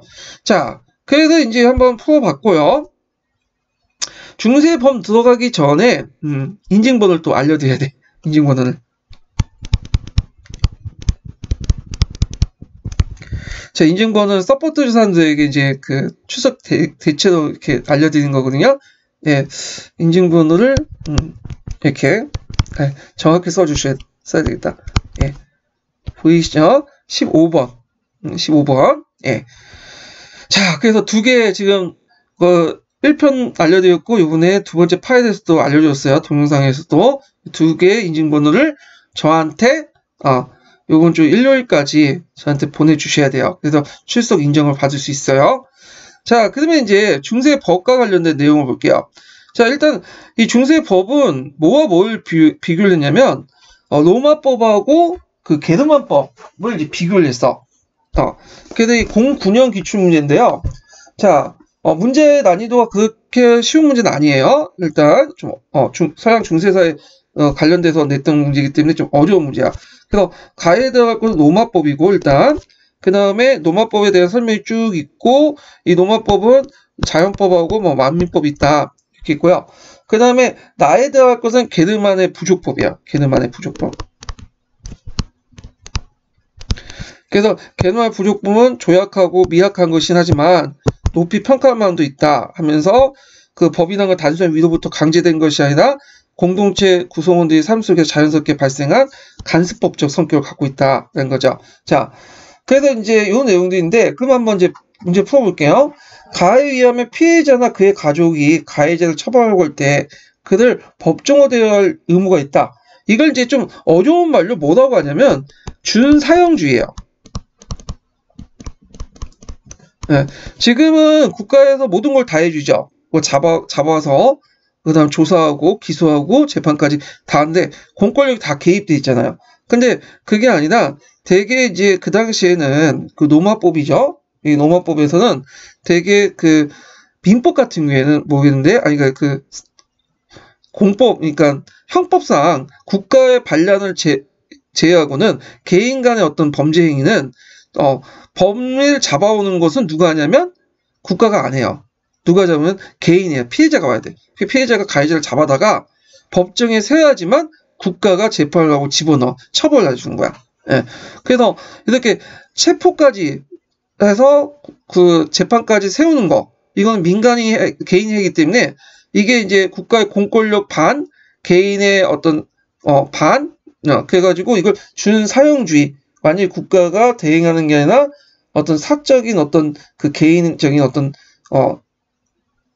과정을 겪어야지만 재판이 진행하는 이런 준사형주의를 했다. 이건 메소포타미아 고대 법정도 마찬가지예요. 그래서 죄인을 데려다 와가지고 법정에 세워야지만 가능해요. 근데 상대적으로 게르만법 같은 경우에는 범인을 뭐 법정에 세우고 처벌하고 했던 걸 다 게르만 부족 안에서 하죠. 그래서 국가의 공권력, 물론 게르만족 같은 경우에 국가의 공권력 존재하지 않았지만 부족 내에서 공적 권력에서 그를 다 집행하는데, 그게 아니라 이거는 일부만 집행이기 때문에 이걸 준사형주의라고 한다, 이렇게 보시면 돼요. 자, 가는 본질적으로 재판의 판결에 비롯된 것으로 사법이 대부분이고 공법은 상대적으로 빈약하다. 예, 노마법 같은 경우는 사법, 그러니까 민법이죠. 개인과 개인 간의 법, 그러니까 뭐 채무라든지 신분관계, 가족관계 이런 민법이 상당히 발달됐어. 그런데 형법이라는 것은 그 행위가 개인과 개인 간에 끝나는 게 아니라 국가사에 큰 영향을 미칠 때 국가가 권력에 개입하는 부분이죠. 이 공법은 상대적으로 빈약해요. 그 아까 전에 준사형주의라는 것도 여기 볼 수 있듯이 잡아와서 범인을 재판까지 안 치는데 그런 국가의 권력이 아니라 개인이 알아서 하는 거죠. 이런 것도 문제가 있고, 그리고 노마법 같은 경우에는 이제 공법이 발달하지 못했고요. 상대적으로 민법이 발달됐기 때문에 후대에 발달된 그 영향을 미친 것은 민법이에요. 민법. 자, 나아에서 그러니까 게르만의 부족법에서는 유죄나 무죄를 확정하는 방법이 선서나 시제법으로 널리 사용됐다. 예, 그거는 나에서는 선서나 시제법 맞죠? 그래서 선서는 신 앞에 선서하거나 그 다음에 이제 나중 기독교를 받을 때는 하나님한테 선서하거나, 시제법 같은 경우에는 이제 고통을 가해서 그 결과를 보고 판단하는 거야. 예를 들어서 뭐 빨갛게 달군 그 철을 만지게 한 다음에 그걸 보고 상처를 보고 상처가 났으면 이건 죄인이 되는 거고, 그러니까 죄가 있는 거고, 상처가 없으면 무죄 판결을 내는 거죠. 이 시제법인데, 이 시제법도 은근히 많이 사용했어요. 그래갖고 개노마법뿐만 아니라 그 교회법 안에서도 그걸 많이 사용했어. 그 나중에 제3차 라테르 공의회 때 이 시제법이 없어져요. 그래서 노마법을 대체를 하죠. 참고로 노마법은 선서나 시제법이 아니라 주로 이제 증언이나 증거를 통해서요. 네, 증언이나 증거를 통해서. 그래서 선서나 시제법보다는 좀 더 발전된 법이죠. 근데 그럼에도 불구하고 중세 초기 때는 개노마법이 더 활개를 쳤고 노마법이 죽어 있었어. 그러다가 이제 예전에 설명한 것처럼 중세 중기 후기 넘어가면서 중앙 집권화되면서 교회법이나 국가의 법에 이 노마법이 이제 들어오게 되죠. 영향을 주고. 자, 그 다음에 개노마법은 귀족의 명예 개념을 근거로 해서 동일한 죄를 지어도 귀족에게 평균보다 더 많은 벌금을 부과했다. 아니죠. 더 낮게 부과했어요. 예. 이거는 정근대 시대 때 법하고 똑같은데 거의 대부분 동일한데, 정근대 시대는 신분제 사회잖아요. 그래서 귀족과 평민 간의 법적 정의 차별이 형성돼. 그래서 평민과 평민 간에는 똑같이 적용되지만 법이 다른 신분일 경우에는 낮은 신분이 윗신분을 가할 경우에는 한 단계 가중처벌 받고요. 그 다음에 거꾸로 높은 신분이 낮은 신분에게 가해할 경우에는 한 단계 낮은 처벌을 받아요. 예. 이것이 이제 노마법뿐만 아니라 개노마법뿐만 아니라 다른 법에도 다 마찬가지야. 근데 이에 비해서 노마법은 이런 신분 간의 차별이 아니라 형평성을 강조해. 법 앞에서는 모든 사람이 평등하다. 근대법이 어떤 그 원리죠. 그래서 이렇게 차별이 아니라 법 앞에서 모든 사람이 귀족이든 평민이든 다 동등하는 그런 법 체계를 강조했다. 이걸 좀 기억을 해주시면 되고요. 그래서 틀렸기 때문에 답이 4번이죠. 자, 5번을 보면 개노마법 같은 경우에는 시행된 사회에서는 사적인 보복으로 범행의 피해가 확대되어 전투의 약화를 초래할 수 있으면 벌금을 받다. 맞죠? 그래서 주로 사적 보복을 금지시키고요. 복수의 악수사이 되면 그 사회가 분열되고 전투원의 손실이 일어나죠. 그리고 주로 사형을 많이 처하면 어떻겠어요? 다 전투의 산실이잖아. 그래서 주로 벌금을 사용했다. 때렸다. 이렇게 좀 기억을 해두시면 돼요. 자, 그 다음에 십자군 전쟁을 볼게요. 다음은 11세기 후반 열린 종교회의에 행해진 연설문이다. 자, 이 연설자의 이름을 쓰고 이 연설로 시작된 전쟁이 서유에 미친 경제적 결과를 두 줄로 인해 쓰시오. 자, 여기 예루살렘, 안티오코 및 그 밖의 도시들의 기독교 교회가 교도들의 박해를 받고 있다. 신을 믿지 않는 트루크인들이 그치지 못하며, 이때 트루크는 셀주크 트루크를 얘기하죠. 자, 그 다음 콘스탄티노플로 다가오고 있으니 성지의 형제들을 구하자. 그래서 서유의 기독교인들이여 지위가 높건 낮건 재산이 많건 적건 간에 기독교 교도의 구원을 힘쓰자. 자, 요 발언을 했던 사람이 우르반 2세죠. 우르반 2세. 자, 우르반 2세가 크레몬 공의회에서 그 반언을 했죠. 자, 그러면 이게 십자군 전쟁과 관련된 건데, 이 전쟁이 서유럽의 경제에 미친 영향이 뭐냐? 결국에 이제 경제적 측면에 쓰시면 돼요. 경제에 이제 한정돼 있기 때문에. 자, 지중해 무대도 한 동방보역이 발달했다. 그리고 예전에 콘스탄티노플 상인들이 주도권을 장악했는데 북이탈리아 이제 도시들이 번영해서 이탈리아 상인들이 그 주도권을 장악하게 됐다. 이렇게 이제 쓰시면 되겠죠. 자, 그 다음에 이제 뒤에 넘어가서 2번을 볼게요. 자, 보기의 설명 중 십자군 운동이 중세 유럽사회에 끼친 영향을 미치시오. 그래서 십자군 운동의 영향, 결과, 요거 이제 나왔어요. 자, 문제를 풀어보면 카노사의 굴욕으로 부왕의 권위는 쇠퇴되었다. 십자군 운동하고 상관없죠. 그 다음에 영주와 기사가 몰락하고 봉건제도가 해체됐다. 맞죠? 특히 이제 몰락 계기가 됐던 것이 하양무기죠. 하양무기가 이제 도입되면서 이제 상비군들이 결성이 되고 이제는 기사들이 필요 없게 되죠. 자, 화폐경제 발달 촉진하였고 장원경제가 무너졌다. 그래서 이제 11세기, 12세기부터 이제 중세시대 화폐경제가 발달됐잖아요. 그걸 더 촉진시킨 것이 뭐였냐면 십자군 운동이야. 예, 요거 맞죠? 예. 그 다음에 농민은 봉건적 속박이 더 강화됐다? 이건 뭐 아닌 것 같고요. 그래서 14세기 이후에 이제 뭐 패스트 이후에 봉건적 반동? 뭐 이런 걸 이제 설명을 한 것 같아요. 그래서 십자군 운동의 경제적 영향과 관련되니까 답이 2번이 되죠. 자, 3번을 보면 다음은 서양 근대과학과 기술의 발달상의 중요한 내용들을 정리한 것이다. 가와 나에 들어갈 내용을 각각 쓰고 가의 사용이 특정 계층의 운명에 미친 영향과 나가 인류에 기여한 바를 쓰시오. 뭐 어려운 건 아니에요. 일단 건설과 파괴의 새로운 도구. 요거 이제 하약이죠. 어떤 분은 이게 뭐 하약은 파괴만 있는 게 아니냐 했는데 건설도 하죠. 왜냐면 이제 그 고속도로를 만들거나 그 다음에 새로운 건물을 만들거나 그럴 때 하약이 필요한 거죠. 그러니까 새로운 걸 만들기 위해서는 기존의 것을 푸시거나 새로운 자원을 개발할 필요가 있잖아요. 그래서 이제 이 하약을 이제 이렇게 연결시켜서 보시면 되고, 자, 제지법의 확산과 결합되어 큰 영향을 미쳤다. 이거는 할판 인쇄술이야. 할판 인쇄술. 예. 그래서 이제 하약과 할판 인쇄술 이렇게 쓰시면 될 것 같아요. 자, 그리고 여기에는 이제 금속 할자 인쇄술 뭐 있겠는데 일단 할자 인쇄술 이렇게 쓰시면 되겠네. 할자. 예. 자, 그 다음에 2번이 이제 특정 그 계층에 미친 영향 이렇게 있는데 2번이라는 것은 이제 가의 사용에 특정 계층의 운명에 미친 영향 이렇게 관련된 내용인데 가는 그 하약이죠. 하약이 어디에 영향을 줘? 기사계급이죠. 그래서 기사계급 몰락과 왕권이 강화했다. 아까 전에 이제 기사계급들이 하약 무기로 무장한 상비군이나 보병한테 깨지게 되죠. 그러면서 이걸 바탕으로 해서 왕권이 강화되고 이런 것들 이걸 100년 전쟁 후반기에 볼 수 있어요.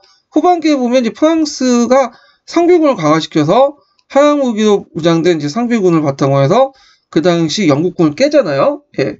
자, 그 다음에 할판 인쇄술, 할자 인쇄술이 널리 이제 뭐냐면 전파됨으로써 지식을 일반인에게 널리 확산시켰다. 예전에는 종이가 없다 보니까 구두나 양피지로 이렇게 지식이 전달됐잖아요. 그러다 보니까 이제 좀 약간 폐쇄적이고 돈이 없는 사람은 이제 지식을 얻을 수 없었는데 이때부터는 이제 제지법 확산을 통해 큰 영향을 미치게 되고 이게 또 성경책도 널리 확산되면서 자국어 성경책이 널리 확산되면서 종교개혁에도 또 영향을 주죠. 예. 자, 뭐 이렇게 해서 이제 한번 풀어봤어요. 문제는 그렇게 어려운 건 아니고요. 좀 쉬웠어요. 좀. 네. 4번을 볼게요. 4번. 자, 지도를 보고 알 수 있는 시기에 가와 나의 국가에 대한 설명으로 오는 것은 보기에서 모두 고른 것은 이렇게 했는데 일단은 이제 역사가 부도 보시면 이제 일단 나오죠. 뭐 에데사 백국, 안티오크 공국, 뭐 트리폴 백국 다 이건 예루살렘 왕국의 제후국들이죠. 예. 그래서 예루살렘 왕국이라든지 예루살렘 왕국이라든지 뒤에 있는 이런 국가들은 다 봉건 제후들. 그래서 중세 봉건 제후들의 봉건 국가 시스템을 그대로 이식해왔죠. 중동에. 그 다음 요때 나는 무슨 국가야? 예, 셀주크 투르크야. 이 셀주크 투르크는 상당히 그 당시 분열돼 있었어요. 여러 지방 세력들에 의해서. 예. 자, 일단 이제 문제 풀어보면 가의 실권은, 예루살렘 왕국의 실권은 대제후들이 모임이었던 고등법전이 있었다. 이 고등법전이 왕을 선발하고 중요한 결정들을 한다고 했죠. 맞고, 가는 국방의 상당 부분 자체 상비군은 별로 없고요. 선전기사단과 병원기사단에 의존했다. 맞죠? 예, 그래서 이렇게 했고, 해군 같은 경우에는 북이탈리아, 그 당시 제노바라든지 베네치아 함대에 의존했고요. 그럼 나는 일종의 군사적 봉건제인 티마르 제도를 실시했다. 이 티마르 제도는 오스만 투르크 때 실시한 제도예요. 그래서 오스만 투르크 때 이제 사파이 기병대라는 게 있어요. 지방에. 사파이 기병들을 경제를 양성하기 위해서 이 티마르 제도를 썼어요. 그래서 특정한 지역에 일종의 수조권을 주는 거죠. 수조권. 예, 수조권을 주고 그 수조권을 바탕으로 기병을 양성하는 제도야. 그래서 요게 티마르 제도고요. 자, 그래서 이제 이 오스만 투르크와 관련된 내용이니까 이렇게 좀 보시면 되고, 그 외에 이제 셀주크 투르크는 뭐 이크타 제도인가? 이크타 제도라는 게 있었어요. 이건 뭐 셀주크 투르크만의 제도는 아니고 원래 투르크인들이 이제 예전부터 내었던 제도인데, 그 군사를 양성하기 위해서 이크타 제도를 실시해가지고 그 지역에 통치권을 주는 거야. 그래서 뒤에 이제 오스만 투르크의 티마르 제도는 수조권만 주는 게 아니라 통치권까지도 주는 제도가 이크타 제도다. 이렇게 하고, 그때 이제 셀주크 투르크에서 처음 실시한 건 아니지만 실시했던 제도다. 이렇게 보시면 되겠죠. 자, 그 다음에 니에를 보면 나는 칼리프로부터 술탄의 칭호를 얻어 이슬람 세계를 주도했다. 맞죠? 그래서 셀주크 투르크의 수장에게 술탄의 칭호를 줘요. 술탄. 예. 그래서 이제 아바스 칼리프가 그 아바스에 있는 아바스 왕조의 칼리프가 슐탄의 칭호를 주죠. 그래서 이때부터는 슐탄은 정치적 지휘자를 의미하고요. 그다음 칼리프는 종교적 지휘자를 의미하죠. 정치적 그 지도자를 의미하고 칼리프는 종교적 지도자를 얘기한다. 이렇게 이제 분리해서 보시면 되고요. 그리고 이때 슐탄과 칼리프가 이제 합쳐진 슐탄 칼리프 제도는 오스만 투르크 때 이제 와서 다시 합쳐지죠. 예, 정교일지적 어떤 성격을 띠고 있죠. 자, 그래도 이제 먼 거만 고른 거니까 기획 니은 니엘, 예, 답 4번이 되겠죠. 이렇게 좀 답을 찾으시면 될 것 같고요. 자, 5번을 볼게요. 5번. 다음 가지더에서 베네치아에 출발한 원정군이 공격한 니은의 도시들, 기획의 도시를 쓰고 이것을 공격한 이유를 쓰시오. 그 다음에 원정군을 소집한 교황의 이름을 쓰고 나 사건 이후에 소집된 제4차 나타난 공의회 때 결정한 사항을 한 가지 쓰시오. 이렇게 했는데, 자, 여기 보면 이제 베네치아에서 출발한 원정군이 찌라시에 가서 이따 한판 틀고, 또 여기 와가지고 다시 여기 기읒에 가죠. 요 기읒의 도시 이름은 콘스탄티노플이죠. 너무 쉽죠? 예. 그 다음에, 그럼 왜 콘스탄티노플 틀었냐? 4차 십자군 전쟁 때. 이거는 이제 그 당시 십자군들은 베네치아 상인들이 빚을 갚기 위해서 베네치아 상인들이 요청했다가 콘스탄티노플을 공격했다. 예, 찌라시도 공격했고 콘스탄티노플을 했는데 다 공통적으로 뭐냐면 뭐예요? 다 기독교 지역이야. 예, 원래 4차 그 십자군 전쟁 자체가 이슬람을 공격 성지 탈환 목적인데 망각하고 뭐냐면 기독교를 공격했죠. 그럼 4차 십자군 전쟁을 계획했던 인물이 누굴까요? 교황이 이노센트 3세죠. 이노케티우스 3세. 예.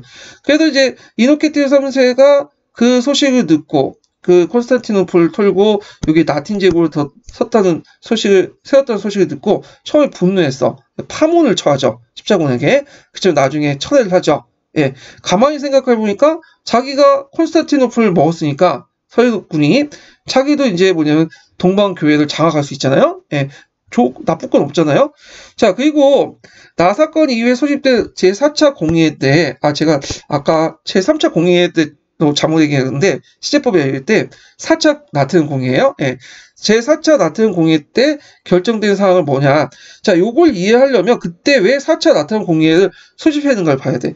요게 뭐 마치 이 4차 십자군 전쟁 때문에 그 결과물로 이렇게 소집된 걸로 돼 있지만, 실제적으로는 그건 아니고요.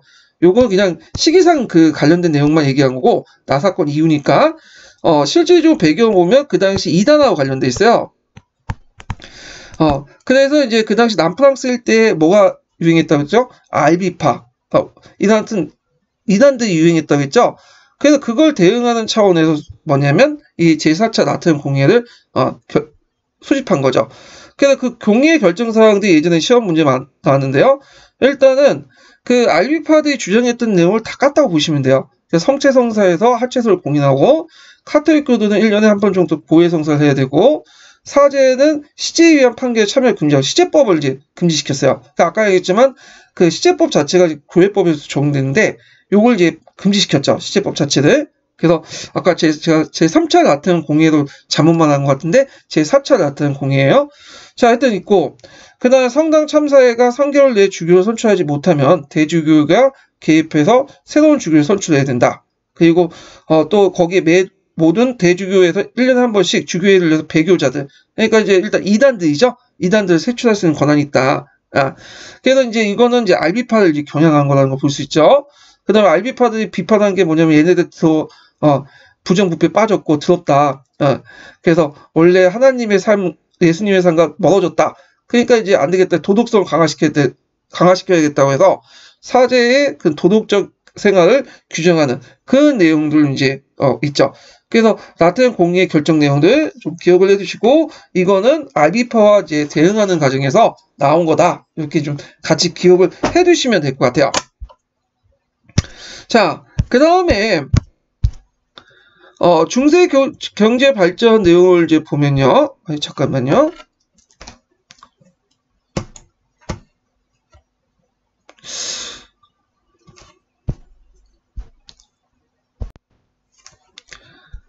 자, 여기까지 하죠. 보니까 지금 1시간 거의 30분 동안 떠도 됐네, 내가. 그래서 이거 하고, 원래 기출문제를 한 타임에 다 끝내려고 했는데, 아무리 간단하게 해도 이게 하도 내용이, 중세시대 때 내용이 많다 보니까, 좀 약간 뒷부분, 경제 부분은, 다음 시간에 해야 될 것 같아요. 예. 그래서, 있고요. 그 다음 시간에 뵙겠습니다. 예. 오늘 수고하셨습니다.